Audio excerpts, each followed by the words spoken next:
Hi friends, Gogisetti Subbarao మీ psychologist. ఇవాళ stress levels అంటే పురుషుల్లో స్ట్రెస్ సైలెంట్ కిల్లర్ ఎలా అవుతుంది, మహిళల్లో స్ట్రెస్ కనిపించదు కానీ లోపల కాల్ చేస్తూ ఉంటుంది. అంటే ఇక్కడ మనం స్ట్రెస్ని రకరకాల మనం వాటిని ప్రొజెక్ట్ చేస్తూ ఉంటాం అనమాట. ఇక్కడ ఏంటంటే వర్క్ ప్లస్ ఫ్యామిలీ బర్డన్, ఈ యాంగర్, ఇవన్నీ కలగలిపి మనకి స్ట్రెస్ ఎక్కువైపోయి మనం ఏం చేస్తున్నామో కూడా తెలియకుండా అయిపోద్ది అనమాట. అక్కడ వర్క్కి న్యాయం చేయలేము, ఇక్కడ ఫ్యామిలీ బర్డన్స్ని సాల్వ్ చేయలేక కోపం ఎక్కువైపోయి స్ట్రెస్ పెరిగిపోతూ ఉంటుంది అనమాట మగవాళ్ళకి. ఎందుకంటే అక్కడ వర్క్లోనూ టెన్షన్స్ ఎక్కువైపోతూ ఉంటాయి, అవి సాల్వ్ చేయకుండా ఇక్కడ ఫ్యామిలీలో వచ్చేసరికి ఫ్యామిలీ బర్డన్స్ ఎక్కువైపోతూ ఉంటాయి. రెండు కలిసిపోయేసరికి మన కోపం వచ్చి స్ట్రెస్లోకి వెళ్ళిపోతూ ఉంటాం. అలాగే మహిళల్లో కూడా స్ట్రెస్ కనిపించదు కానీ లోపల మాత్రం కాల్ చేస్తూ ఉంటుంది.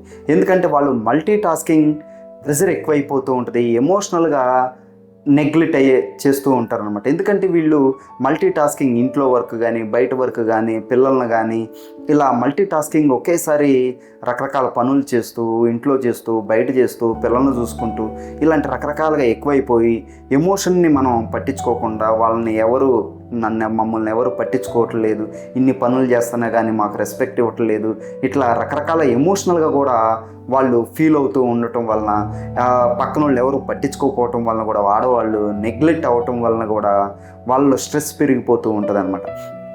కాబట్టి ఇక్కడ తెలుసుకోవాల్సింది ఏంటంటే మనం వర్క్ ప్రెషర్ ఎక్కువైనప్పుడు, ఫ్యామిలీ బర్డన్స్ కూడా ఒకేసారి ఎక్కువైనప్పుడు ఆ యాంగర్, కోపం ఎక్కువైపోయి స్ట్రెస్ లెవెల్స్ పెరుగుతుంటాయి. కాబట్టి ఇక్కడ తెలుసుకోవాల్సింది ఏంటంటే ఎక్కడికక్కడ మనం సాల్వ్ చేసుకుని వర్క్లోను ఫ్యామిలీలో ఫ్యామిలీ దాన్ని సపరేట్ చేసి వాటిని డీల్ చేస్తూ ఉంటే ఈ స్ట్రెస్ లెవెల్స్ తగ్గే అవకాశం ఎక్కువగా ఉంటుంది అనమాట.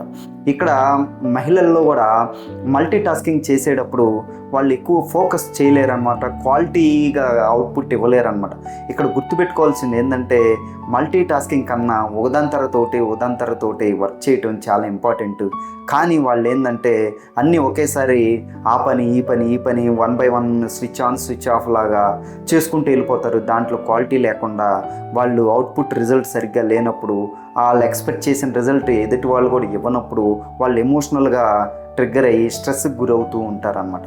కాబట్టి ఇక్కడ తెలుసుకోవాల్సింది ఏంటంటే మనం ఎక్కడ వర్క్ అక్కడ, ఫ్యామిలీ వర్క్ దాన్ని సపరేట్ చేసి ఎక్కడ ప్రాబ్లమ్స్ అక్కడ సాల్వ్ చేసుకుంటే మనకి స్ట్రెస్ లెవెల్స్ తగ్గుతాయి.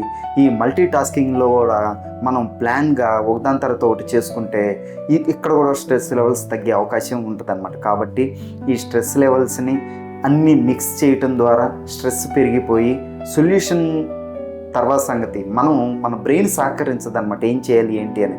కాబట్టి ఇక్కడ ముందు మీరు తెలుసుకోవాల్సింది ఏంటంటే ఎక్కడ వర్క్ అక్కడ, ఎక్కడ ప్రాబ్లమ్స్ అక్కడ, ఎక్కడ సొల్యూషన్స్ అక్కడే క్లియర్ చేసుకుంటే ఒకదాని మీద ఒకటి ఓవర్లాప్ అయిపోయి సొల్యూషన్ దొరక్క కోపం పెరిగిపోయి స్ట్రెస్ పెరిగిపోయే అవకాశం ఎక్కువగా ఉంటుంది అన్నమాట.